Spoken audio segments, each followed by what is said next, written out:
அஸ்ஸலாமு அலைக்கும் ரஹ்மத்துல்லாஹி பரக்காத்துஹு. பூமியில் உள்ள ஓர் உயிரினம் கூட மிச்சமில்லாமல் எல்லாம் அழிந்துவிடும் என்று விஞ்ஞானிகள் கூறுகிறார்கள். இதை 1400 ஆண்டுகளுக்கு முன்பே நம்முடைய இஸ்லாம் கூறியதை ஏற்க மறுத்தவர்கள் இப்பொழுது விஞ்ஞானிகள் கூறுவதை ஏற்கிறார்கள். நமது நபிகள் நாயகம் ஸல்லல்லாஹு அலைஹி வஸல்லம் அவர்கள் மறுமை நாள் வருவதற்கு முன்னும் யுகநாள் வருவதற்கு முன்னும் சில அடையாளங்களை பற்றி கூறியிருந்தார்கள். அதனுடைய சிறு அடையாளங்கள் இப்பொழுதெல்லாம் நடந்து கொண்டுதான் இருக்கிறது. இன்னும் பெரிய 10 அடையாளங்கள் மட்டும்தான் இன்னும் நடக்காமல் இருக்கிறது. அந்த சிறு அடையாளங்களை பார்த்த மக்கள் இது இயற்கையின் சீற்றம் என்று கூறி அதை கடந்து போகிறார்கள்.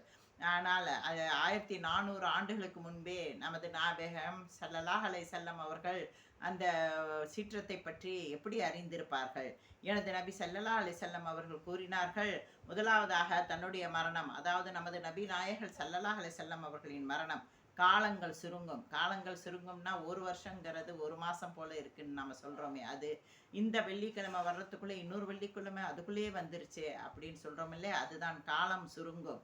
குடிசைகள் கோபுரமாகும், பாலைவனங்கள் சோலைவனமாகும், பின்தங்கிய நிலையில் இருந்தவர்கள் செல்வந்தர்கள் ஆவார்கள். 100 தினார் கொடுத்தாலும் திருப்தி அடையாத கூட்டம். மகளின் தயவில் தாய் வாழ்வாள். கொலைகள் அதிகரிக்கும், விபச்சாரம் பெருகும், உள்ளங்கள் வைத்து உலகை பார்ப்பார்கள். இப்பொழுது நம்ம மொபைலை வைத்து நம்ம பார்க்கிறோம். கடைத்தெருவுகள் நீளமாகும், பள்ளிவாசல்களை வைத்து பெருமை அடிப்பார்கள். திடீர் மரணம் அதிகரிக்கும், பேச்சை வைத்து பணம் சம்பாதிப்பார்கள். எப்படிப்பட்ட பொருளைனாலும் ஏதாவது ஒரு பேசி அதை வித்துடுறாங்க. இல்லை யூடியூப் சேனல் வழியாக இப்போ சம்பாதிப்பவர்களும் இருக்கிறாங்க. உயிரற்ற பொருட்கள் பேசும். அதான் இப்போ டிவி, ரேடியோ, ஏன் டாய்ஸ் கூட இப்போ பேசுது, ஃபோனு எல்லாமே தான் இதில் அடங்கும். வியாபார முறை மாறும். முன்போல இல்லாமல் இப்போது பேங்கிங் முறை வந்துருச்சு.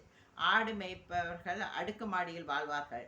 செல்வம் பெருகும். பைத்துல் முகத்தஸ், மஸ்ஜித்தில் அக்ஸா முஸ்லிம்கள் முழுமையாக வெற்றி பெறுவார்கள்.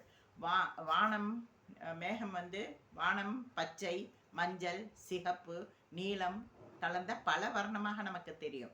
உஷ்ணம் அதிகரிக்கும். கத்தி வாள் கொண்டு யுத்தம் செய்யும் காலம் வரும். பூகம்பம் அடுத்தடுத்து வரும். மழை அதிகமாக பெய்யும். வெள்ளம் அதிக வெள்ளம் ஓடும் பூமியில். ஆடை அணிந்தும் நிர்வாணமாக இருப்பார்கள். மெல்லிய ஆடை மட்டும் கிடையாது, இறுக்கமான ஆடையை மட்டும் கிடையாது. நம்முடைய உடலை நாம் ஒரு ஃபோட்டோ எடுத்து வீடியோ மூலம் நாம் மற்றவர்களுக்கு ஷேர் செய்கிறோமே, அதுவும் தான் இதில் அடங்கும். பகலில் நல்லவனாகவும் இரவில் தீய செயலில் ஈடுபடுபவர்களாகவும் இருப்பார்கள். இரவில் நல்லவர்களாகவும் பகலில் தீய செயல் செய்பவர்களாகவும் இருப்பார்கள். நம்மளுக்கு தெரிந்தவர்களுக்கு மட்டும் சலாம் சொல்வது, பேசுவது, இரவில் வேடிக்கையில் ஈடுபடுவது. தகுதியற்றவர்கள் பதவியில் இருப்பார்கள். முஸ்லிம்கள் இடையில் விரிசல் உண்டாகும். யூத நசரர்கள் 72 பிரிவுகளாகவும் முஸ்லிம்கள் 73 பிரிவாகவும் இருப்பார்கள். மரணித்தவர்களை பார்த்து தனக்கும் இப்படி மரணம் வரக்கூடாதா என்று எண்ணுவோம். நான் ஏதாவது ஒரு குழப்பம் வந்தால், ஏதாவது ஒரு கஷ்டம் வந்தால் உடனே நம்ம என்ன செய்கிறோம்? ஆண்டவனே அவங்கள மாதிரி நமக்கு சீக்கிரம் மரணம் வந்திருக்கக்கூடாதா அப்படின்னு எண்ணுகிறோமே, அதுதான். முஸ்லிம்களின் எண்ணிக்கை பெருகும். அதிகமாக பள்ளிவாசல்கள் இருக்கும். தொழுகைக்கு ஆள் இருக்காது. முஸ்லிம் என்று வாழ அச்சமாக இருக்கும். முஸ்லிம்களின் எண்ணிக்கை அதிகமாக இருக்கும். ஆனால் கடலில் மிதக்கும் குச்சிகளைப் போல் அவர்களால் ஒன்றும் செய்ய முடியாது. முஸ்லிம்கள் தாக்கப்படுவார்கள். செல்வத்தை வாரி வழங்கும் மன்னர்கள் ஆட்சியில் இருப்பார்கள். உலக ஆசை மீது ஈர்ப்பு இருக்கும். பகைகள் பெருகும். வானிலிருந்து பெரும் சத்தம் வரும். யூப்ரட்டிஸ் நதி வற்றி போய் அதில் தங்கம் வெளிப்படும். அதை மக்கள் போட்டி போட்டு எடுப்பார்கள். ஆனால் முஸ்லிம்களுக்கு அது கிடையாது. ஒவ்வொரு அரபி வீடுகளுக்கும் ஃபித்னாவும் குழப்பமும் நுழையும். யுத்தம் நடக்கும். இமாம் மஹதியை மக்கள் எதிர்பார்த்து காத்திருப்பார்கள்.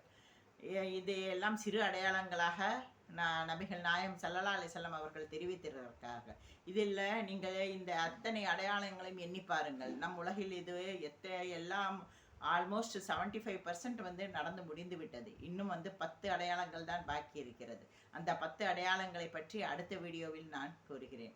நாம் அந்த அடையாளங்களில் 10 அடையாளங்களில் ஒன்று நடந்து விட்டாலும் நம்மளுடைய பாவ மன்னிப்புடைய வாசல்கள் மூடிவிடும். அதனால் எத்தனை அதிகமாக நாம் பாவ மன்னிப்பு பெற வேண்டும். நாம் தீமையிலிருந்து விலகி வேணும். பாவத்திலிருந்து விலகி இருக்கணும். அல்லாஹ்வுடைய நெருக்கத்தை பெறுவதற்காக நாம் அதிகமாக நாம் தீனை பற்றி அறிந்து கொள்ள வேண்டும், அல்லாஹ்வை பற்றி அறிந்து கொள்ள வேண்டும், சுன்னத் முறைப்படி நடக்க வேண்டும். அஸ்ஸலாமு அலைக்கும் வரஹ்மத்துல்லாஹி வபரகாத்துஹு.